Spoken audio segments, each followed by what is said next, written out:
I'm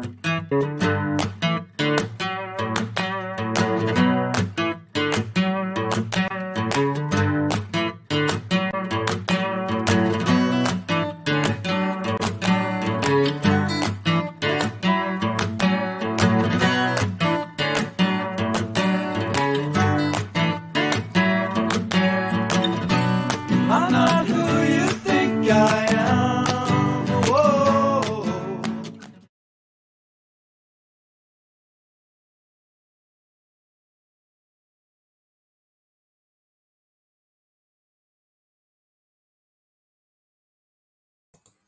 I'm trying to load this.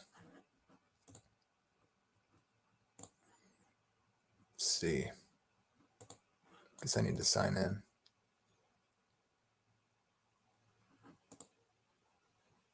Oh, geez. Come on. Okay. One more time.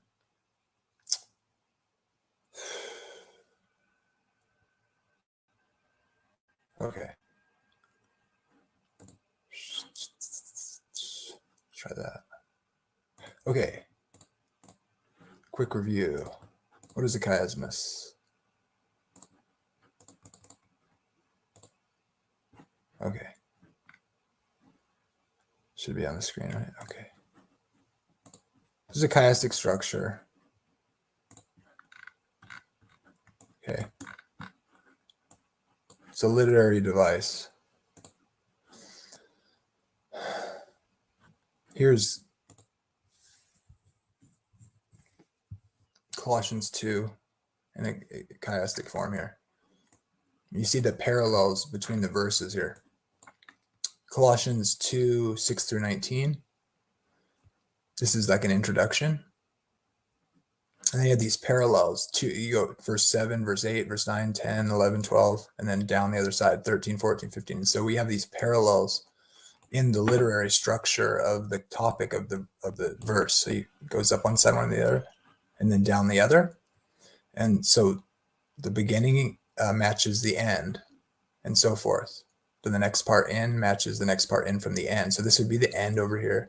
This would be the beginning. Sometimes there's a central text that stands alone is kind of the pinnacle. So you talk about something with particular terms or ideas, and then you meet like a pinnacle. Or sometimes it just goes like this on the left, where you don't have a pinnacle. It's just matching the beginning and the end, and then everything in between, up and then down. So Colossians 2, 6 through 19, you have this is the introduction, which is kind of sets the context. Rooted and built up in him and established in the faith. Beware lest any man cheat you of the rudiments of the world and not according to a Christ. In him dwells the fullness of the Godhead bodily, etc., who is the head of all principalities, that is Christ. He's done the circumcision made without hands. You're buried with him in baptism and raised with him in life. And then verse 13 would parallel verse 12. Verse 14 parallel verse 11. We see these, and then I've highlighted things that are matching in this parallel structure, where you go up and then back down. Okay. The match, rooted up and built him, is how it starts, nourished and knit together. Christ, who's the head, Godhead bodily, but the body is of Christ. So it's in Christ's body as sacrifice. He's accomplished defeating the principalities and powers of this world.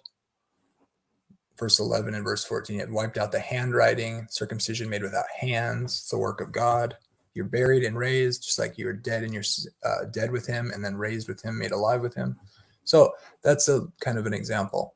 So I was going to try to, because this is a really common verse, I'll read it, that people absolutely read absolutely different, as meaning absolutely the opposite of thing. Therefore I endure all things for the elect's sake, that they may also obtain the salvation which is in Christ Jesus with eternal glory. It is a faithful saying. Here's the key part. For if we be dead with him, we shall also live with him.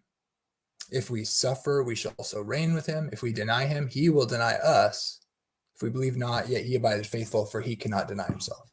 So once saved, always saved advocates say this means when he says he cannot deny himself in that he saved us, right?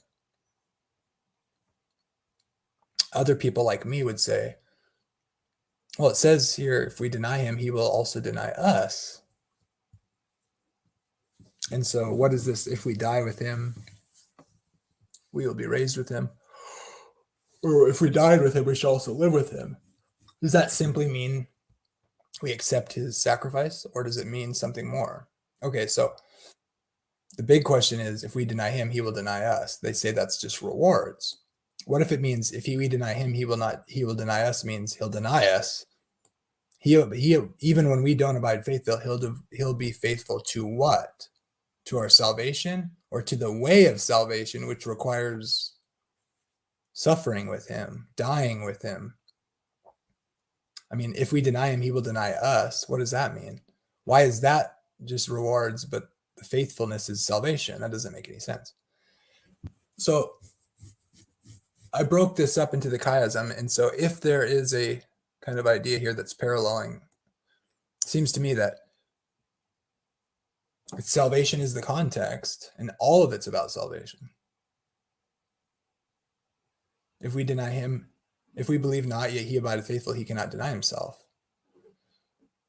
If his faithful, for if we be dead with him, we shall also live with him. If we suffer with him, we shall also reign with him. If we deny him, he will also deny us. Seems like a if then. So I don't know. I'm thinking out loud here. You could probably break it up more. The faithful would be like suffering with him and reigning with him. If we be dead with him, we shall also live with him. So that seems like salvific. If we deny him, he will also deny us. This is like an antithetical parallelism. You could probably break it down even more. This is just all hypothetical. I don't know. Someone can help me if they think they see something I'm missing here. It's probably not appropriate to break down this short verse. There's probably, I know people have made chiasms out of the whole chapter, but the main thing is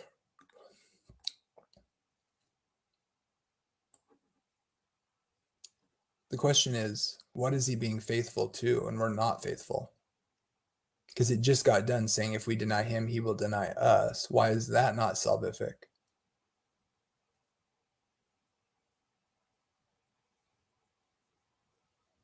In other words, I would say verse 11 and verse 12 parallel. I think it's more of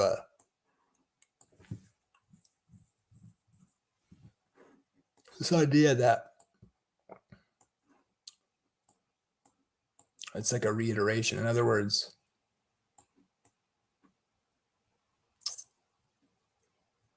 these two belong together. That's interesting. What is if we die with him, we shall also live with him? Seems like a if then. So like it's a necessary condition. If we do this, we will reign with him. If we deny him, he will also deny us. So in other words, if we suffer, we shall also reign with him, goes with verse 11. If we be dead with him, we shall also live with him. If we suffer, we shall reign with him. Okay. And then 12b, if we deny him, he will also deny us, seems to go with, if we believe not, yet he abideth faithful, he cannot deny himself. Does this go with the second half of 12 and the first half of 12 goes with 11? If then. In other words, if we deny him, he will deny us. And so not denying himself seems to go with he would be denying us. In other words, the covenant is not true whether we believe or not. In other words, it's an unconditional covenant in that the way of being a part of it doesn't change. So in other words, he'll follow through on the covenant, the way of salvation that's being fulfilled in Christ. Just because people don't believe it doesn't mean it doesn't remain faithful. That is, it remains as the way of salvation. So even if people didn't, he's going to deny us if we deny him. But the covenant still stands. The way of salvation will still be what it is. We're in if we suffer with him, if we die with him, then we're good. But like he will deny us, but if we believe not, he abides faithful in the covenant. He won't deny himself. Like it's not gonna show that it's not the way of salvation if we don't believe it. If we deny him, he'll deny us. But he's faithful in his way, not in his.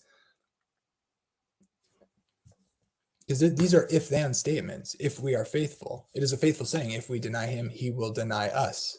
But if we suffer with him, or I should say, for if we be dead with him, we will live with him.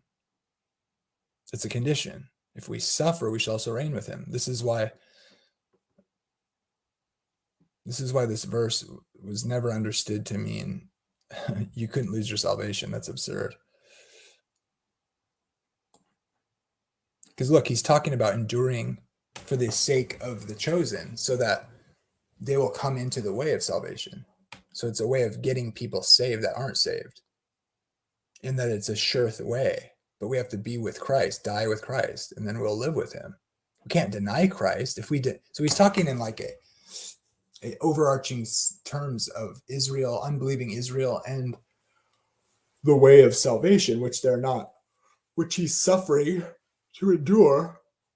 Who are the elect? That's an interesting question too. Should look at the context, but is he thinking of the elect as the saved in Christ? I don't think so. I think he might be talking about Israel. I'm not sure though. I have to look at the context. Just thinking out loud here.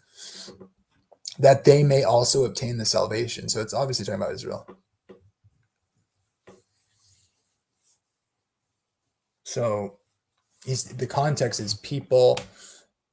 The context is the chosen people, which aren't believing, that he's striving, evangelizing them. So the context is people who aren't saved, getting them saved, and the way of salvation being sure in Christ, that they're not believing.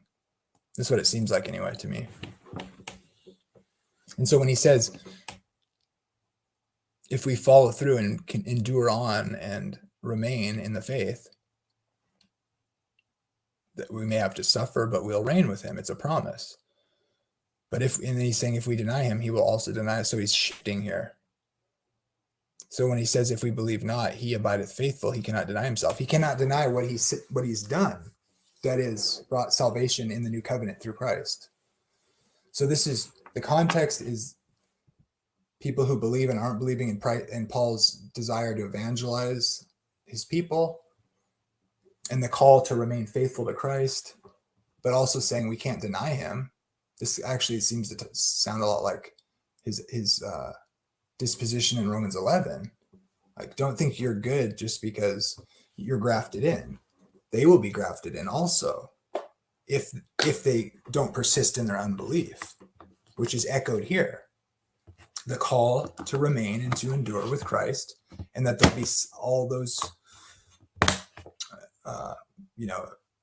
all those who pursue righteousness will face persecution or whatever. All those who are really following Christ, the way of righteousness, will suffer persecution. It's that sort of thing.